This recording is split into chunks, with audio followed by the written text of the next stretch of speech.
ndashaka iki kintu kukivuga ko gatoya ndagisobanura. Iyo wowe uri umuntu w'umukristo uri kuragendana n'Imana, ujana n'Imana, ugomba kuyumvira, ugomba kugendana nayo, ufise ubutumwa wahawe nk'umwana w'Imana, twahamagariwe kuvuga Yesu, kuvuga ubutumwa, kumushingira intahe. Hariho igihe imibereho tubayeho canke imibereho ubayeho, haba mu kazi, hari abantu usanga bari abuse mu kazi, usanga umuntu ariko aragusaba kugira ngo mujyamane, kugira ngo ubone promotion, usanga umuntu ariko aragusaba iki kintu kugira ngo aguhe iki kintu, ugasanga mu buzima wewe ubayeho hama hariho ibintu biriko biraza kukubloka muri croissance no muri marche yawe avec le Seigneur.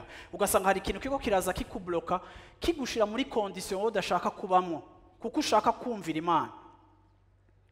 Ico Bibiliya yita ihamwa si ugukubitwa canke si ikindi gusa, ariko iri jambo ihamwa kubizera ni jambo risobanura canke dusobanura igihe cose mu buzima bwacu hariho ikintu kiriko kiradusunikira gukora ivy'Imana idakunda, ariko natwe tukumva kumenga turi contre kubikora kugira ngo tubandanye canke dushishikare canke bikoreke.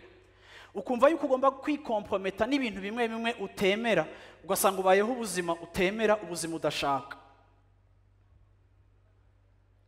Kenshi urahura n'abantu bari muri situation akakubaza ngo ndabigenze gute, ako jewe kenshi birangora kubwira umuntu ingene akwiye kubigenza, kuko mbanza kwiyumvira ngo mbega uyu muntu ageza he kwizera, kuko ico no musaba canke no mubwira kiragoye, kandi nubwo aje kumbaza Bibiliya iramubwira ico akwiye gukora.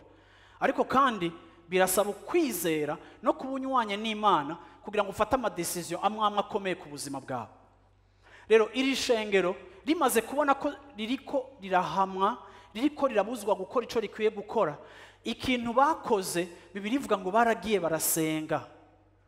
Basenze Bibiliya dushingira intahe ngo Imana irabavizita, Imana irabagendera, ngo mu cumba bari barimwo kiragira gute habaho umutigito, Imana igira gute ibuzuza ubushobozi bwa Mpwemu Yera, ariko Imana ntiyabaneshereza abansi babo, ariko Imana ibaha ubushobozi bwo gushishikara.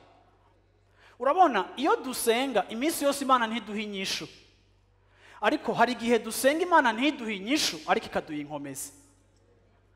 Hari igihe uhamagara Imana kugira ngo ikore iki canke ikore kijya, haleluya, ariko yo haguhindura situation uri kuradressa, ahubwo igahindura condition y'umutima wawe muri ca kibazo cawe, ukumva wakomejwe, ukumva wo kwihanganira ibintu utaruzi ko wo kwihanganira, ukumva wo hantu wohaca, ukumva ivyo bintu wo birengera, ukumva izo mbabazi wo zitanga, ukavuga ati Imana yampaye ubushobozi naho itahinduye situation.